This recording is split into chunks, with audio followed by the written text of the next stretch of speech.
হয়েছে? সাহস কি বেশি বেড়ে গেছে? কেউ যদি দেখে ফেলে আপনি এত রাত্রে এখানে আসছেন, বুঝতেছেন আপনার কি হবে? বোঝার আর কিছু বাকি নাই সেজুতি। শুধুমাত্র রাশিদের বোনের বাড়ি বলে সাহস দেখাতে পারলাম না, কিন্তু আপনি কাজটা করলেন কি? আপনাকে আমি কি বলছিলাম, অতি চালাকের গলায় দড়ি দিয়ে কিভাবে হাঁচকা টান মারতে হয় সেটা আমার খুব ভালো মতো জানা আছে। এবার প্রমাণ পেলেন তো? আমি আসলে সরি, ফান করতে গিয়ে আপনার হাতে আলপনা এঁকেছিলাম, কিন্তু হাতে S+T লেখাটা আমার উচিত হয়নি। শুধুমাত্র আমার খামখেয়ালির জন্য আপনার এত বড় একটা ক্ষতি হয়ে গেল, এটা ভেবে নিজেকে অপরাধী লাগছে। সব কিছুর জন্য আমি দায়ী, আমাকে ক্ষমা করে দিবেন।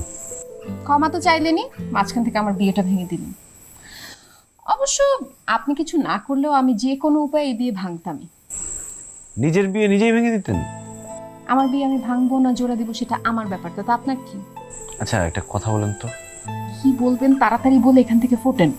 আমি যতটুকু জানি মেয়েদের উপস্থিত বুদ্ধি বেশি থাকে, আপনি ব্যাপারটা তো অন্যদিকে নিতে পারতেন।